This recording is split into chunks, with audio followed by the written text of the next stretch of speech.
Bismillahirrahmanirrahim. Assalamualaikum warahmatullahi wabarakatuh.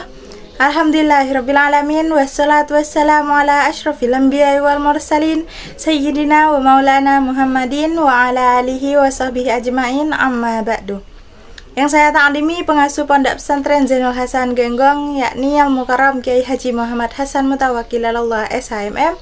Yang saya hormati Bapak Rektor Universitas Zainul Hasan Genggong, yakni Dr. Abdul Aziz Wahab BAMAG. Yang saya hormati dosen pengampu mata kuliah Strategi Pembelajaran Matematika, yakni Ibu Wahyu Lestari MPD. Dan yang saya cintai kedua orang tua saya yang selalu memberi semangat dan doa. Dan tak lupa pula yang saya banggakan teman-teman seperjuangan sekalian. Perkenalkan, nama saya Nandia Alfiatul Mukarramah. Saya mahasiswa dari Fakultas Tadris Umum, Program Studi Tadris Matematika.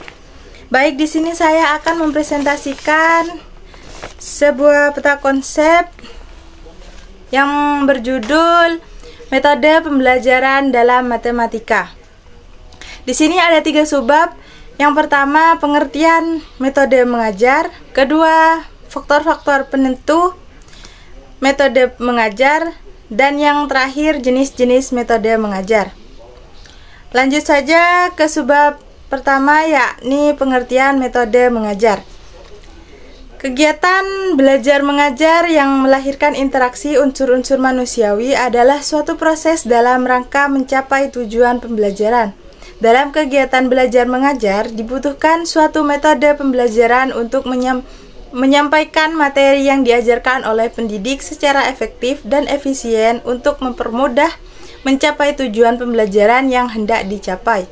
Ada 3 poin di pengertian metode mengajar. Yang pertama ada pengertian metode.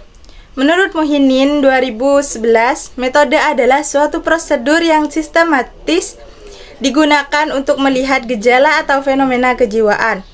Di sisi lain, Jamarah dan Zain 2010 mengatakan bahwa metode memiliki kedudukan sebagai alat motivasi ekstrinsik, sebagai strategi pengajaran, dan juga sebagai alat untuk mencapai tujuan. Kedua, pengertian mengajar. Mengajar adalah aktivitas mengelola, mengatur, mengorganisasi lingkungan, hingga terbentuknya proses belajar. Mengajar merupakan aktivitas pendidik dengan menggunakan perangkat pembelajaran untuk membimbing peserta didik dalam pembentukan karakternya. Yang ketiga, ada pengertian metode mengajar. Metode mengajar merupakan konsep atau prosedur yang telah dirancang untuk melakukan aktivitas belajar, khususnya kegiatan penyajian materi pembelajaran kepada peserta didik.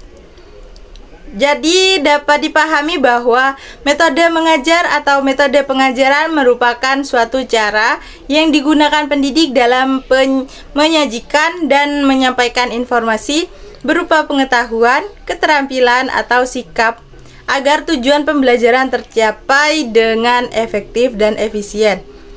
Lanjut ke subbab kedua, yakni faktor-faktor penentu metode mengajar. Pemilihan metode dalam belajar mengajar tidaklah sembarangan. Perlu adanya pertimbangan atas beberapa faktor yang memungkinkan terjadi. Sebagai suatu cara, metode tidaklah berdiri sendiri, tetapi dipengaruhi oleh faktor-faktor lain. Pemilihan dalam penentuan metode dipengaruhi oleh beberapa faktor. Yang pertama, peserta didik. Kedua, tujuan pembelajaran. Ketiga, suasana pembelajaran. Yang keempat, fasilitas pembelajaran. Dan yang terakhir, pendidik. Lanjut ke subbab terakhir, yakni jenis-jenis metode mengajar. Pembahasan berikut ini akan membicarakan masalah jenis-jenis metode mengajar secara global untuk memberikan tambahan wawasan umum. Metode-metode mengajar yang diuraikan berikut ini adalah: yang pertama, metode proyek. Metode proyek atau unit adalah cara penyajian pelajaran yang bertitik tolak dari suatu masalah, kemudian dibahas dari berbagai segi yang berhubungan sehingga pemecahannya secara keseluruhan dan bermakna. Penggunaan metode ini bertolak dari anggapan bahwa pemecahan masalah tidak akan tuntas bila tidak ditinjau dari segi. Kedua, metode eksperimen. Metode eksperimen atau percobaan adalah cara transfer informasi di mana peserta didik melakukan percobaan dan terlibat langsung secara membuktikan sendiri sesuatu yang dipelajari. Peserta didik dituntut untuk mengalami sendiri, mencari kebenaran atau mencoba mencari suatu hukum atau dalil dan menarik kesimpulan atas proses yang dialaminya itu. Ketiga, tugas dan resitasi. Metode resitasi atau penugasan adalah metode penyajian bahan di mana pendidik memberikan tugas tertentu agar peserta didik melakukan kegiatan belajar. Namun pengerjaan tugas yang diberikan oleh pendidik dapat dilakukan di kelas, di perpus, di rumah, atau di mana saja, asal tugas itu dapat dikerjakan. Metode ini diberikan karena dirasakan bahan pelajaran terlalu banyak, sementara waktu sedikit. Metode tugas dan resitasi tidaklah sama seperti pekerjaan rumah, tetapi jauh lebih luas dari itu. Langkah-langkah yang harus diterapkan dalam menggunakan metode tugas atau resitasi yaitu fase pemberian tugas, langkah pelaksanaan tugas, dan fase mempertanggungjawabkan tugas. Fase mempertanggungjawabkan tugas inilah yang disebut resitasi. Keempat, metode diskusi. Metode diskusi adalah cara transfer informasi pelajaran di mana peserta didik dihadapkan kepada suatu permasalahan yang dapat berupa pernyataan atau hal yang bersifat problematik untuk dibahas dan dipecahkan bersama. Kelima, metode ekspositori. Metode ini merupakan metode yang mengutamakan transfer informasi, pengetahuan secara verbal agar peserta didik dapat menguasai konsep materi pelajaran secara optimal. Metode ini dikenal dengan pembelajaran langsung atau direct instruction, yang menekankan pada proses bertutur dan menemukan materi yang diberikan. Maka sering juga dinamakan istilah metode talk and talk. Metode ini menerapkan pendekatan pembelajaran yang berpusat pada pendidik, teacher-centered learning. Yang keenam, ada metode demonstrasi. Metode demonstrasi merupakan metode pembelajaran yang memperagakan atau mempertunjukkan kepada peserta didik suatu proses, situasi, atau benda tertentu yang sedang dipelajari, baik sebenarnya atau tiruan, yang sering disertai dengan penjelasan lisan. Ketujuh, metode problem solving. Metode problem solving disebut metode pemecahan masalah, merupakan metode belajar sekaligus metode yang mampu melatih kemampuan berpikir peserta didik. Metode ini dapat dikombinasikan dengan metode lain agar tujuan pembelajaran tercapai, mulai dari pengumpulan data sampai kepada penarikan kesimpulan. Penggunaan metode ini dengan mengikuti langkah-langkah sebagai berikut. Yang pertama, permasalahan yang diberikan kepada peserta didik harus sesuai dengan taraf kemampuannya.